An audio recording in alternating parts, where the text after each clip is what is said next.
dysfunctional vat.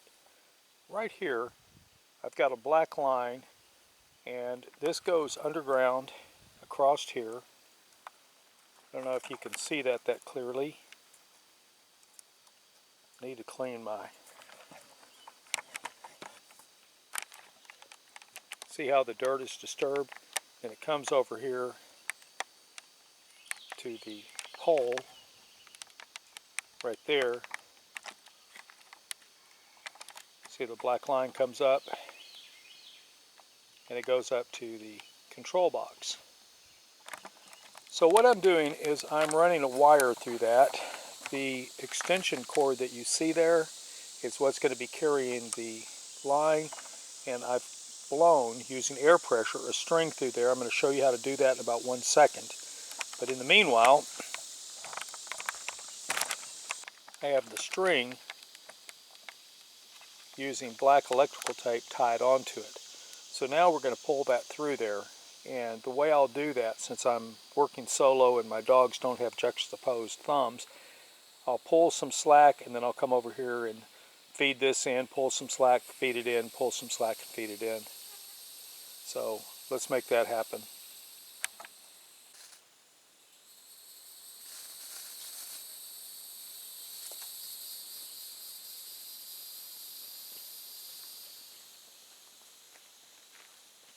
At this point, I now have to feed the string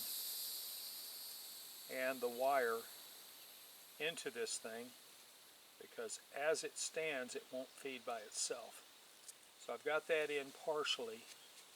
Now I'm going to go pull and we'll see what happens.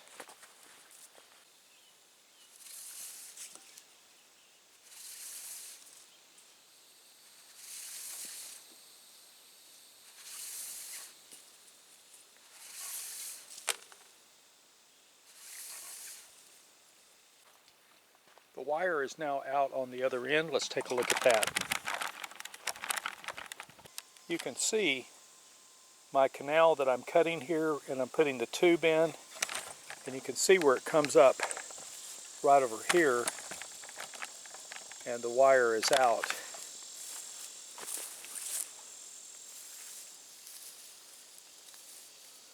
So we've got the wire through. What I've got to do is finish digging the rest of this out, and I'm running the sprinkler on it to soften the dirt so that I can channel this out. We're going to be going right over to this spot right here where you see that T-post, and that's where the solar panel, which right now is right there, it's going to be positioned right there, and that's where it will spend the rest of its little life. And that will give me about 70 gallons a day in the off event that the water goes off. Because right now the only thing I'm doing with it is I'm using it to grow some grass on a bare spot over there where I was working. And right now I'm using it to soften this soil so that I can dig this. All these black coils you see are from the drip irrigation that I have not put in due to having been sick when I should have been getting this tilled in and planted. The string runs down here. I start taping, I run the string back up, and then I tape back up across like this, and then I terminate here. This gives me a little bit of a cone so that as I pull, it pulls through the tubing without snagging on anything. Now, if you try to just push a flexible wire through a tubing, you can get quite a bit of distance before just the internal friction causes you to have problems. I'm getting ready to shoot the string through the tubing. I have this piece, now this is just a pigtail here, but I bundled this thing up so that it makes kind of just about a ½ inch, because that's 5/8 of an inch, and I push this in to the tubing and I shoot some air through. So let's look at how this works so I can show you. This is a real easy way. Now if you have a large diameter lumen inside your pipe, you might put the string through a ping pong ball and you'll have to pressure it up that way. on some long shots that were over 5,000 feet in rather large conduit. They used styrofoam cups as the piece that's going to resist the airflow, and the styrofoam cup went through there. And if I remember, they used 25-pound test fishing line to pull the string back through that they would then use to run the wire through. It's been a while since I took that course on fishing, and I've been really good at fishing. My dad was an electrician, and I started fishing when I was probably 3 years old, and I can fish something out of a wall that nobody else can. So let me show you how I do this.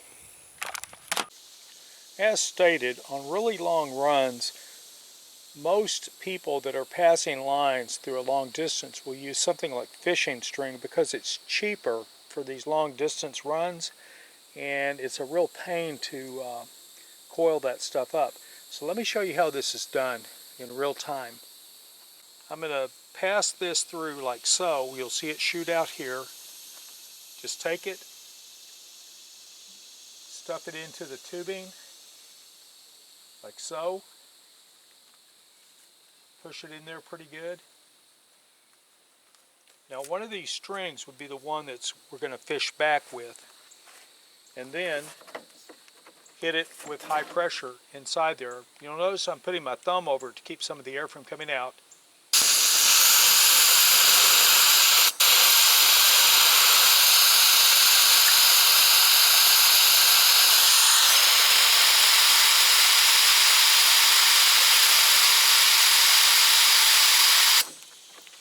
And the string is out.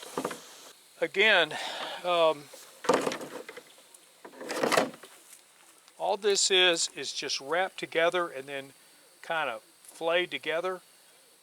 If you're using like some kind of a cotton string, you can cut these ends and you can fray them up a little bit on one end, and it actually helps to grab the pressure and push it through.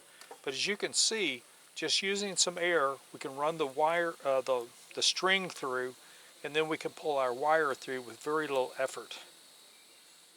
Dysfunctional vat out.